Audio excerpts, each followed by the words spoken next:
नमस्कार, आप देख रहे हैं अवध टीवी और मैं हूं शिवांगी। आइए शुरू करते हैं आज की बड़ी खबर से। नॉर्थ ईस्ट इंडिया के सबसे खास और सांस्कृतिक रूप में बेहद महत्वपूर्ण पशु मिथुन को लेकर वैज्ञानिकों को एक बड़ी कामयाबी मिली है। वैज्ञानिकों ने पहली बार अरुणाचल प्रदेश के सियांग क्षेत्र में पाए जाने वाले सेमी डेमोस्टिकेटेड यानी अर्धपालतू मिथुन की आबादी का पहला होम जीनोम स्टडी पूरा कर लिया है।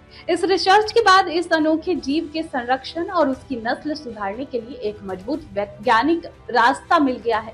रिसर्च ICAR राष्ट्रीय मिथुन अनुसंधान केंद्र के वैज्ञानिकों द्वारा की गई, जिसमें नतीजे international journal of molecular science में पब्लिश हुए हैं। वैज्ञानिकों ने सियांग बेल्ट के ईस्ट सियांग और लेपा राडा जिले में 5 अलग अलग गांव में 11 मिथुन के पूरे जीनोम की सीक्वेंसिंग की। जांच में लगभग 50 lakh high quality genetic markers की पहचान की गई। इस खास क्षेत्रीय आबादी को वैज्ञानिक अस्थायी रूप से सियांगमी मिथुन कह रहे हैं, जिनकी संख्या करीब 15,000 से 20,000 के बीच है। वैज्ञानिक अब इसे एक अलग और अनोखी नस्ल के रूप में रजिस्टर कराने की तैयारी कर रहे हैं। इससे पहले वैज्ञानिकों की टीम नागालैंड के मिथुन को नागामी नाम के दुनिया की पहली मिथुन नस्ल के रूप में रजिस्टर करा चुकी है।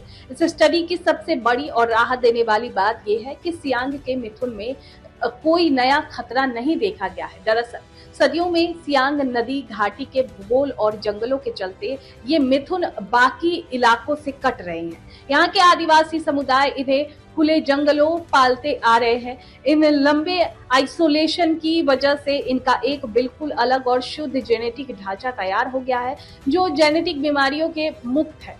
क्या होगा फायदा? सोशल मीडिया पर अब इसकी मांग उठ रही है। देखिए, सोशल मीडिया और पर्यावरणविदों की बीच इस खबर के आने के बाद से मिथुन के कमर्शियल और इकोलॉजिकल महत्व को लेकर चर्चा तेज हो गई है। लोग मांग कर रहे हैं कि इस खोज के बाद अब अरुणाचल के इस पारंपरिक गौरव को बड़े स्तर पर बचाया जाए।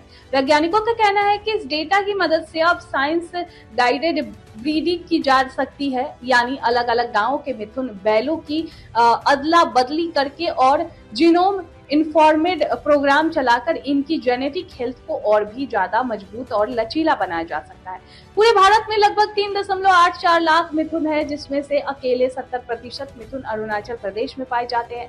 यहाँ की स्वदेशी जनजातियों में मिथुन का बहुत गहरा सामाजिक और आर्थिक महत्व है। इसे अमीरी, प्रतिष्ठा और परंपरा का प्रतीक माना जाता है। शादियों में दहेज या उपहार के रूप में और खास त्योहारों में इसकी मौजूदगी अनिवार्य होती है। इस नई जीनोम स्टडी ने अरुणाचल के सांस्कृतिक प्रतीक को बचाने और उनके नस्ल को संवारने के लिए आधुनिक विज्ञान और पुरानी जनजातीय परंपराओं को एक साथ लाकर खड़ा कर दिया है।